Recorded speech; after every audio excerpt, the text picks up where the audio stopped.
Assalamualaikum warahmatullahi wabarakatuh. Halo Sobat Ekonomi Syariah dan seluruh pendengar podcast Ekonomi Syariah IPB University. Selamat datang di podcast Ekonomi Syariah, ruang diskusi yang inspiratif, membahas perjalanan, pemikiran, dan nilai-nilai ekonomi syariah dalam kehidupan nyata mahasiswa. Perkenalkan, saya Dinda Afifah Nurahmawati, mahasiswa Ilmu Ekonomi Syariah Angkatan 61 IPB University, yang pada kesempatan kali ini akan menjadi moderator sekaligus teman ngobrol kalian di episode podcast yang spesial hari ini. Hari ini teman-teman, kita tuh akan membahas tema yang sangat menarik dengan relate kehidupan nyata bagi mahasiswa-mahasiswa sendiri, yaitu di balik mahasiswa berprestasi ada prestasi, tekanan, dan dampak nyata. Seringkali ya teman-teman, kita hanya melihat hasil akhir dari sebuah pencapaian seperti medali, sertifikat, penghargaan, gelar, dan yang lain-lainnya. Namun jarang banget kita mendengar yang kayak bener-bener cerita tentang tekanannya, proses panjangnya, kegagalannya, serta keputusan-keputusan besar yang harus diambil di balik ini semua gitu loh. Dan hari ini kita kedatangan narasumber yang luar biasa inspiratif nih teman-teman. Beliau adalah mahasiswa Ekonomi Syariah Angkatan 60 IPB University, mahasiswa berprestasi 2 Ekonomi Syariah IPB University 2025, delegasi UNS Winter Program 2025, CFO Suspect Innovation, Insan Asrama Kepemimpinan, Ketua Tim PKMPM IPB University, peraih medali emas Pekan Ilmiah Mahasiswa Nasional ke-38, dan yang terbaru nih teman-teman, mahasiswa berprestasi terbaik 1 IPB University 2026. Masya Allah ya teman-teman, pencapaiannya luar biasa sekali yang sangat menginspiratif kita semua dan akan menjadi bagian topik dari podcast kali ini. Langsung saja kita sambut Kaniko Faiz Fahrezi. Halo teman-teman semua. Halo Kak, bagaimana kabarnya? Sehat? Halo, alhamdulillah kabar aku sehat hari ini. Gimana puasanya, lancar nggak Kak selama ini? Alhamdulillah lancar. Kamu gimana puasanya? Alhamdulillah sih teman-teman, strugglingnya mungkin hanya kalau bangun sahur ya kayak tiba-tiba langsung kelas pagi itu pasti kayak berat banget sih jujur gitu. Oke teman-teman, sebelum berlama-lama lagi langsung aja masuk ke cerita prestasi dari Kaniko. Sebelum masuk ke cerita prestasi Kaniko, ulang dikit. Oke teman-teman, setelah mendengar itu semua, sebelum masuk ke cerita prestasinya, boleh dong Kaniko perkenalkan diri secara personal, siapa Kaniko di luar semua gelar dan pencapaian itu. Halo teman-teman semua, kenalin nama aku Niko Faiz Fahrezi atau biasa disapa Niko. Aku mahasiswa Ekonomi Syariah Angkatan 60 tahun 2023. Saat ini aku lagi di semester 6. Oke, menarik banget ya teman-teman atas perkenalannya ke Niko. Sebelum kita benar-benar masuk ke inti pembahasannya nih, kita mundur sedikit ke masa lalu, istilahnya masalah sebelum kakak di IPB University nih Kak. Gimana sih Kak perjalanannya Kak Niko sendiri nih sampai akhirnya bisa masuk ke IPB University? Apakah memang sudah direncanakan sejak awal atau ada turning point tertentu nih Kak gitu? Dan yang juga menariknya, kenapa kakak milih IPB University dan khususnya ilmu ekonomi syariah gitu? Apa yang ngebuat kakak yakin tuh kayak share banget nih gue gitu? Apa Kak? Oke, jadi sebenarnya aku dari awal SMA dari kelas 10 sampai kelas 12 aku emang udah targetin mau masuk ke IPB. Selain karena aku juga orang Bogor, aku juga kayak lihat kalau IPB ini salah satu universitas yang terbaik gitu di Indonesia. Jadi pada saat itu aku emang udah nge-planning aku mau masuk IPB. Nah buat jurusannya pada saat itu aku memang tertarik di bidang yang kayak matematika atau hitungan. Jadi waktu itu aku di SNBP aku milih jurusan pilihan pertama aku itu adalah statistika IPB. Yang kedua itu ekonomi syariah IPB. Alasannya yang pertama itu karena dari kedua jurusan ini kan memang terkait dengan hitung-hitungan ya, kayak ekonomi juga kan berkaitan sama matematika kan. Iya benar. Nah aku pilihan satu statistika dan pilihan kedua itu ekonomi syariah karena ekonomi syariah itu ada alumninya. Jadi aku mikirnya yang satu ini yang memang jurusan yang aku mau banget, yang kedua yang memang aku mau tapi versi ada alumninya, jadi versi lebih aman gitu. Berarti lebih kayak keacuannya tuh yang yakin banget mau nih statisnya yang pilihan pertama, yang keduanya yang karena ada istilahnya ada jejaringnya ya Kak sebelumnya gitu ya. Iya betul, ada alumninya. Selain karena aku mau juga di ekonomi syariah dan ditambah ada nilai poin plusnya itu adalah alumni track record. Oke, langsung aja ya, Kak. Setiap mahasiswa kan pasti punya fase adaptasi ya, kayak Betul. apa sih Kak tantangan terbesar Kaniko nih awal masa perkuliahan, apalagi kan di IPB University ini kan juga apa ya, soal akademik, lingkungan, sama mungkin dari pressure-nya Kakak sendiri ini tuh menjadi tantangan gitu. Apa sih Kak yang susah, masa-masa sulitnya tuh waktu awal perkuliahan tuh apa? Oke, kalau aku pribadi sebenarnya aku tuh tantangannya adalah ketika aku sebagai siswa di SMA yang aku tuh belum terlalu banyak mengikuti kegiatan organisasi. Aku cuma ikut satu organisasi doang, dan ketika aku masuk perkuliahan dengan tempo belajar yang cepat dan ada apa ya, maksudnya adaptasinya itu yang menjadi sebuah tantangan sih untuk aku. Aku masa semester 1 di PPKU itu harus bisa adaptasi dengan lingkungan perkuliahan kayak gitu. Itu jadi sebuah tantangan sih untuk aku, bagaimana cara aku bisa manajemen waktu, terus mengelola prioritas, dan sekaligus aku juga harus beradaptasi dengan materi-materi di perkuliahan. Paham sih Kak gitu. Dan itu emang pasti struggle dari setiap mahasiswa juga, hal yang hampir sama semuanya kayak Betul, gitu. betul. Tapi kayak gimana cara kita mengatasi dan ngejalaninnya aja ya benar, Kak benar. gitu. Terus selama kuliah kan Kaniko nih aktif di banyak hal, yang tadi teman-teman sudah dengar semua yang sudah aku sebutin ya guys. Itu bener-bener memang sebanyak itu, mungkin itu juga di luar yang aku tahu gitu.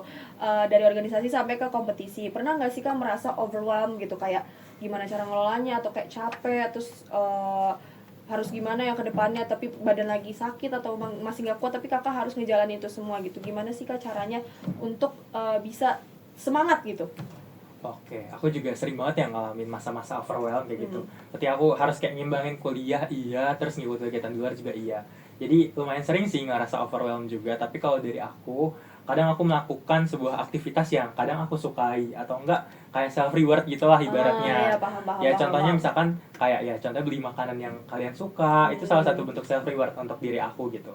Atau mungkin kalian punya hobi, misalkan main game, ya udah sesekali boleh lah buat apa, menghilangkan rasa-rasa overwhelm atas dunia yang telah kita hadapi kayak gitu ya. Tapi mungkin kalau misalkan kita sebagai muslim juga bisa tuh, kalau misalkan buat berdoa atau enggak berserah diri kepada Allah kayak gitu. Bener sih. Bener-bener kayak yang penting kitanya juga enjoy ya Kak. Berarti kalau misalnya Betul, lagi betul. overwhelmed tuh self reward tuh bukan yang terpaksa juga teman-teman. Self reward tuh harus yang kita jalani secara semangat, biar juga ke depannya kalau kita mau ngerjain suatu semangat juga ya, kayak biar nggak yang aduh capek banget gitu, nggak jadi Betul. tekanan sih gitu kan. Nah yang kita tahu, aku sendiri kan dari angkatan 61 ya Kak. Aku juga baru masuk ke departemen gitu. Mungkin teman-teman yang nonton juga baru masuk ke departemen gitu. Buat mahasiswa baru atau yang lagi struggling nih Kak pas adaptasi di departemen itu, ada nggak sih Kak tips paling realistis deh dari Kaniko sendiri yang supaya tuh apa ya, bisa survive dan bisa berkembang gitu sih Kak sebenarnya pas masuk departemen ini, ada gak sih Kak? Oke, menurut aku ini jawaban aku akan sangat realistis karena aku merasakan juga Oke. sebagai mahasiswa yang transisi dari PPKU ke departemen. Iya, Yang mana aku kan bisa dibilang ini dulunya tuh SMA negeri ya, belum pernah bertemu dengan mata kuliah yang basisnya itu syariah, kayak bahasa Arab, filosofi ekonomi syariah harus hafalan. Tapi dari situ aku jadi belajar banyak hal, salah satunya adaptasi itu tadi. Tapi ternyata salah satu kuncinya juga, salah satu tips dari aku itu adalah bisa menemukan teman belajar. Nah, jadi dari teman belajar ini bisa lakuin sharing-sharing gitu, kayak misalkan aku misalkan struggle di bahasa Arab, aku minta tolong teman aku yang mungkin dia bisa lebih paham buat ngajarin diri aku. Dan ya aku juga mungkin bisa punya kelebihan di mata kuliah lain, ya aku bisa sharing juga ke dia biar win-win solution kayak gitu. Itu salah satu tips dari aku sih.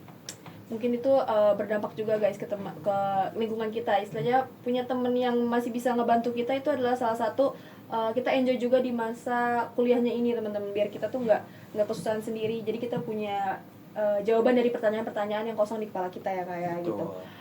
Selanjutnya kita langsung aja masuk ke storytelling Kanikonya nih.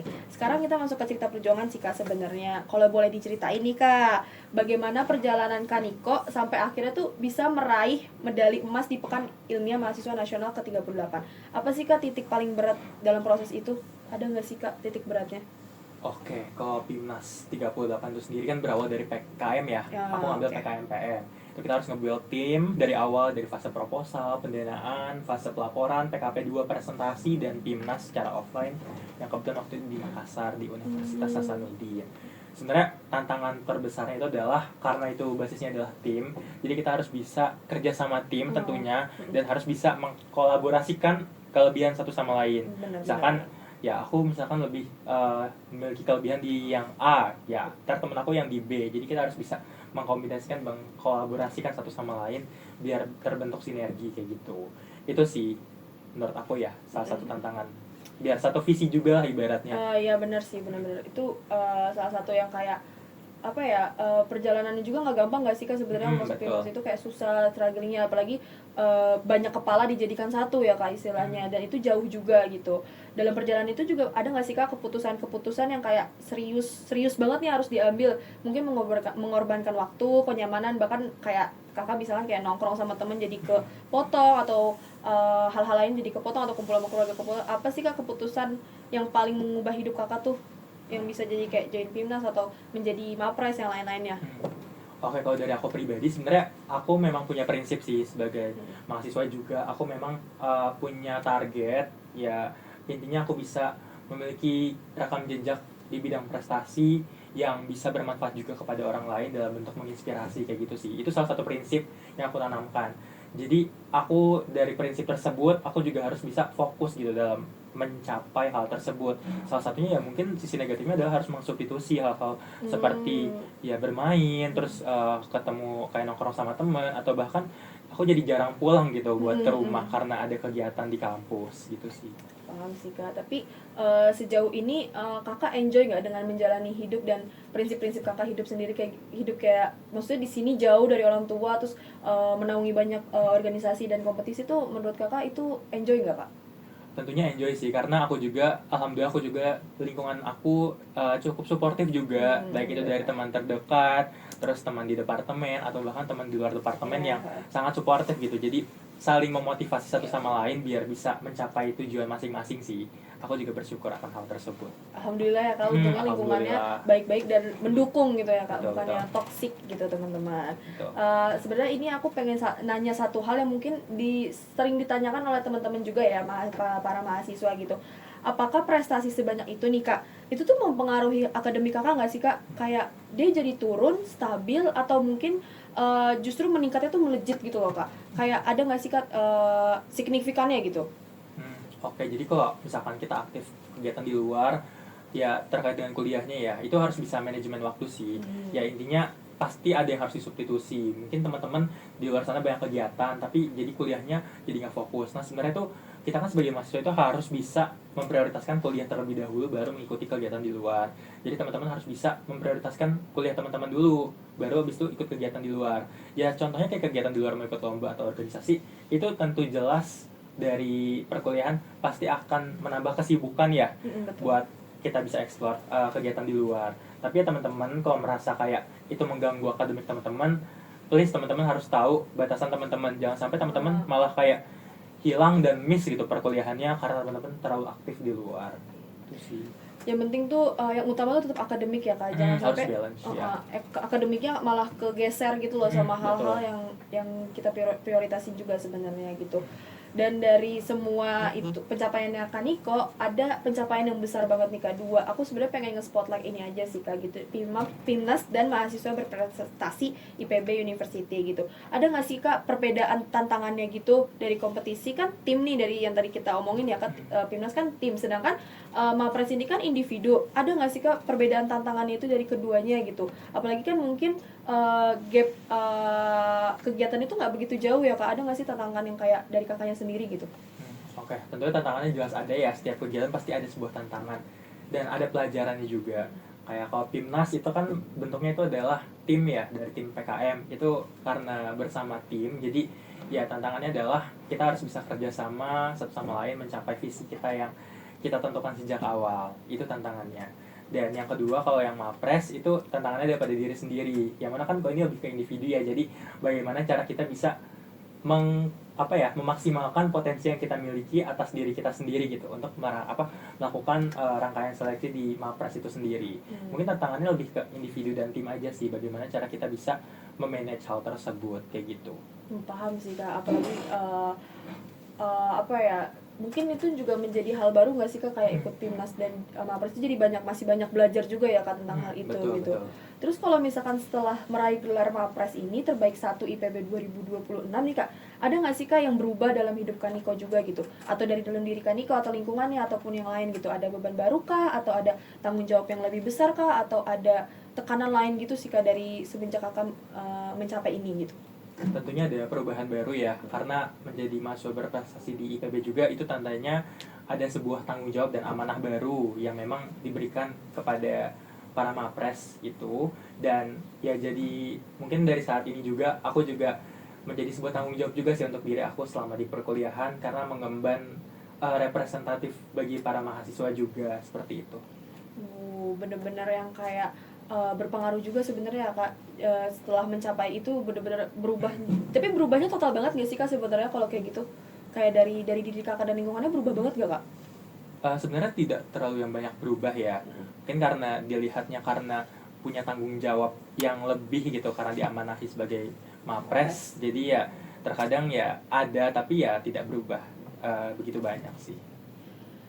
Terus ya Kak, kan Kakak juga mahasiswa ilmu ekonomi syariah nih 60. Apa berpengaruh banget gak sih Kak keilmuan syariah ini terhadap Kaniko melihat prestasi gitu? Kayak nilai-nilai amanah mungkin, atau ihsannya, atau kebermanfaatan yang benar-benar terasa dalam proses itu benar-benar terjalin gak sih Kak sebenarnya di dalam proses Kakak ini? Tentu ada ya, jadi nilai kebermanfaatan kita harus bisa memberikan maslahah kepada masyarakat di sekitar. Jadi teman-teman kalau misalkan melihat bagaimana orang yang mencapai prestasi itu, jangan dinilai dari seberapa banyak mereka punya piagam atau sertifikat, tapi prestasi itu adalah ketika mereka memiliki kebermanfaatan kepada orang lain. Justru itu nilai adalah sebuah prestasi. Itu juga sama hal dengan mahasiswa berprestasi, bagaimana cara mereka bisa menginspirasi banyak orang dan memberikan dampak positif gitu. Itu sih. Paham sih Kak. Jadi kayak sebenarnya berpengaruh, cuman sesuai kita menjalankannya gimana juga ya Betul. Kak. Terus aku juga pengen nanya sih Kak, kan ada yang bilang juga jurusan kan nggak menentukan prestasi nih. Kayak ya udah jurusan kamu apa aja itu masih bisa meraih prestasi gitu kan sebenarnya. Cuman menurut Kaniko, apakah selama ya berarti 2 tahun ya kakak belajar ekonomi syariah sejauh ini membantu banget gak sih Kak dalam meraih pencapaiannya, atau justru malah kayak ya tergantung orang-orang sih sebenarnya, kayak ya udah kalau kamu mau belajar aja tapi nggak di tangan, maksudnya nggak di uh, dijalanin gitu, maksudnya kayak udah sesuai individu aja, atau kayak menurut kakak sebenarnya berpengaruh sih kalau syariah gitu? Oke, sebenarnya menurut aku pribadi sangat berpengaruh ya, karena kan aku kayak berkuliah nih di ekonomi syariah, aku melihat pandangan baru terkait sektor ekonomi ditambah bidangnya syariah. Iya benar. Kita juga lihat kan kayak potensi-potensi di negara kita Indonesia, itu kan salah satu populasi muslim terbesar di Indonesia, populasi terbesar muslim di dunia nomor 1 kan. Iya, Jadi kayak potensi-potensi ekonomi syariah itu sangat menonjol gitu. Itu juga kayak berkaitan juga ketika aku mau ngambil sebuah gagasan untuk aku lomba atau mau ikut kegiatan, itu aku kayak ngambil potensi itu dari sektor ekonomi syariah kayak gitu. Jadi itu ada sebuah nilai plusnya sih, dan ya nambahin insight juga gitu.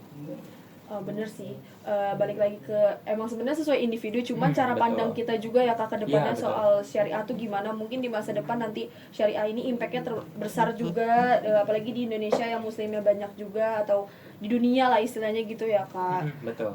Terus aku mau masuk langsung aja ke segmen terakhir ya teman-teman dari podcast kita kali ini gitu.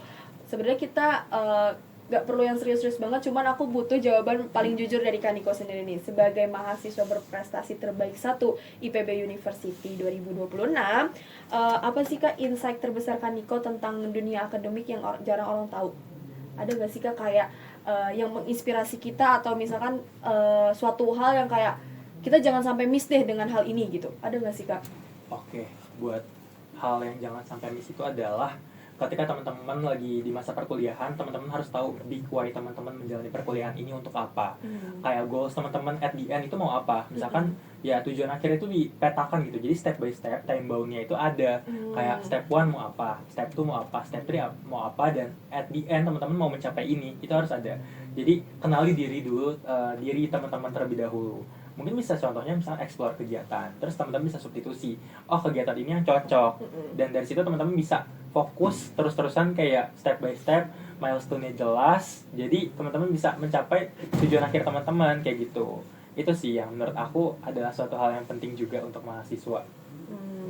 Itu ya teman-teman insight dari Kaniko sendiri. Jangan sampai kita nggak punya rencana ke depannya itu harus kayak gimana, jadi kita malah berantakan ya kayak ngejalaninnya. Betul. Jadi nggak sesuai rencana gitu, nanti hasilnya at the end itu yang tadi Kaniko bilang juga jadi kayak ini harusnya nggak gini nih gitu. Mungkin kalau kita ngejalaninnya step by step, kita menaati dan saling belajar, mungkin bisa kecapai ya ke hal-hal itu gitu.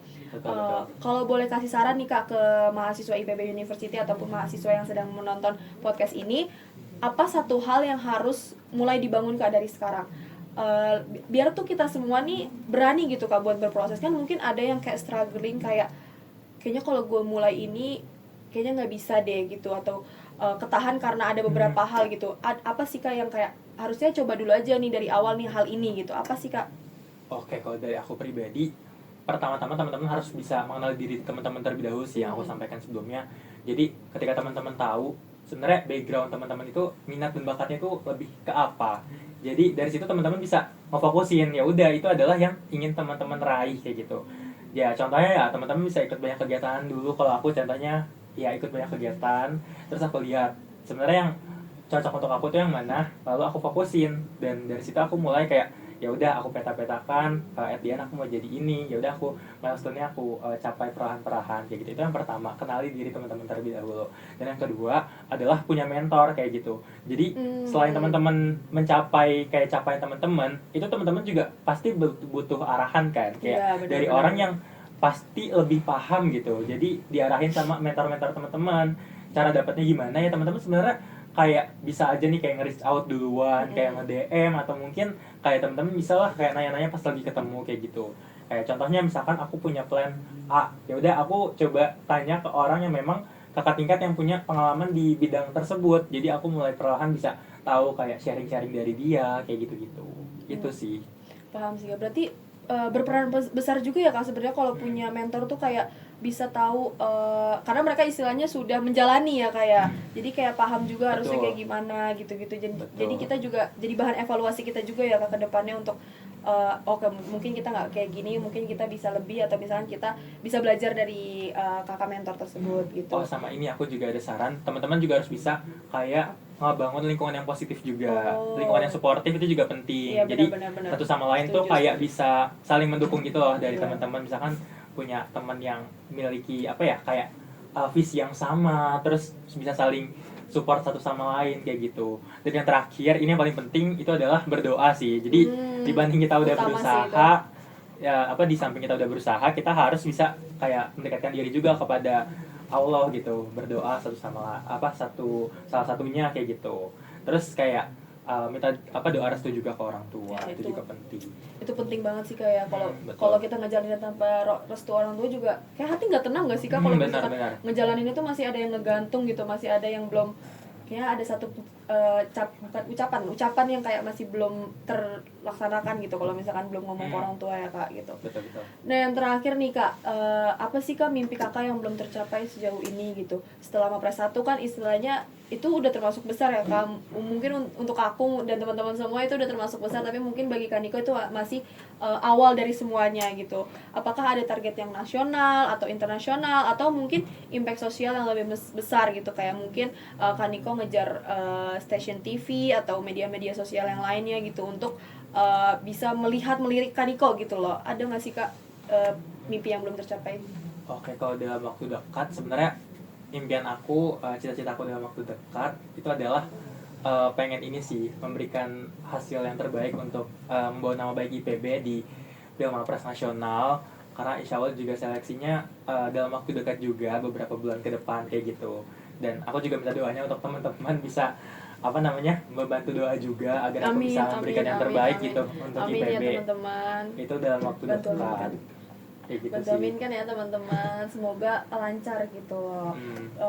Mungkin juga kita bisa menjadi panutan juga nih buat dari Kanikonya juga gitu loh. Kaniko aja setelah mendapat Mapres 1 aja, dia masih mengejar banyak hal yang kayaknya harusnya bisa lebih gitu ya Kak, kayak nggak boleh di stop di situ doang kan Kak Iya sebenarnya betul. gitu. Dan kalau jangka panjang juga sebenarnya aku juga memiliki ketertarikan di bidang sosial sih. Kayak contohnya aku pengen banget bisa punya yayasan rumah jiwa gitu. Masya Allah, Masya Iya, atau Allah. kalau di bidang profesional aku juga memiliki ketertarikan di bidang CSR, atau juga tertarik juga di bidang DEX di BI, Departemen Ekonomi Keuangan Syariah di Bank Indonesia, kayak gitu sih. Keren sih Kak kalau kayak gitu, jadi kayak tahapannya tuh tahu gitu ya, jadi kita harusnya sekarang tuh ngapain, tahu nanti ke depannya ngapain, jadi kita nggak yang tiba-tiba kosong ya Kak. Kalau udah lulus tuh kayak ngapain ya, mau ngapain ya, tujuannya ngapain ya, setelah lulus tuh masih nggak perlu bertanya-tanya banyak lagi sih gitu. Betul. Mungkin dari Kak Niko sendiri ada penyampaian sedikit nggak Kak buat kita mahasiswa agar terinspirasi gitu loh. Jadi kayak Kak Niko ada penyampaian kesan pesan sendiri gak Kak dari Kak Niko untuk kita semua?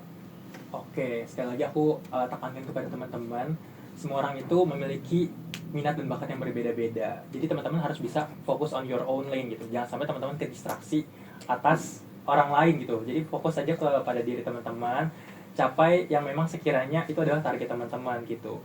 Hal-hal yang kayak gitulah yang memang membawa diri kita kepada versi terbaik diri kita kayak gitu. Tapi sekali lagi perlu diingat bahwasannya selain teman-teman mencapai prestasi juga, itu harus bisa memberikan dampak positif atau kebermanfaatan kepada orang lain kayak gitu. Jangan sampai teman-teman kayak prestasi itu kayak sekedar banyak sertifikat atau piagam kayak gitu-gitu, tapi nilai kebermanfaatan itu justru nggak ada. Itu adalah sebenarnya prestasi itu dilihat dari bagaimana teman-teman bisa memberikan dampak kepada orang lain. Aku ada salah satu kalimat yang aku sangat kayak aku pegang sebagai prinsip aku adalah, perjalanan yang bermakna bukanlah seberapa banyak ataupun seberapa jauh langkah yang telah kita lalui, tapi perjalanan bermakna adalah seberapa besar dampak positif atau perubahan positif yang telah teman-teman berikan atas perjalanan yang telah teman-teman lalui. Masya Allah, bener-bener kesan pesan untuk kita semua agar kita tidak salah pilih arah ya teman-teman. Jangan sampai tekunan yang kita jalani itu menjadi impact buruk ke diri kita ataupun ke lingkungan kita gitu. Oke, Masya Allah sekali, luar biasa sekali cerita hari ini ya teman-teman. Dari obrolan ini kita belajar nih bahwa prestasi itu bukan hanya soal piala, betul nggak? Betul banget. Prestasi itu adalah tentang proses ya teman-teman, adanya keputusan yang sulit, konsistensi, dan niat yang lurus. Jadi jangan sampai main-main ya, kayak kalau prestasi akademik itu semua jangan sampai main-main ya teman-teman. Ini istilahnya adalah jalan pembuka pintu gerbang kita nggak sih Kak untuk sampai ke depannya tuh kayak gimana gitu-gitu. Oke, terima kasih banyak Kak Niko sudah berbagi cerita ke kita semua, bukan hanya tentang kemenangan Kak Niko menjadi Mapres ataupun Pimnas yang lainnya, tapi juga tentang tekanan dan perjuangan di balik itu semua ya Kak. Semoga kisah ini bisa menjadi inspirasi bagi seluruh mahasiswa IPB University dan universitas lainnya, khususnya Sobat Ekonomi Syariah, bahwa prestasi bukan soal siapa yang paling pintar, tapi siapa yang paling siap berproses. Saya selaku moderator Dinda Fifa Nur Rahmawati dan Kaniko Faiz Farezi selaku narasumber pamit undur diri. Sampai jumpa di podcast Ekonomi Syariah berikutnya. Wassalamualaikum warahmatullahi wabarakatuh.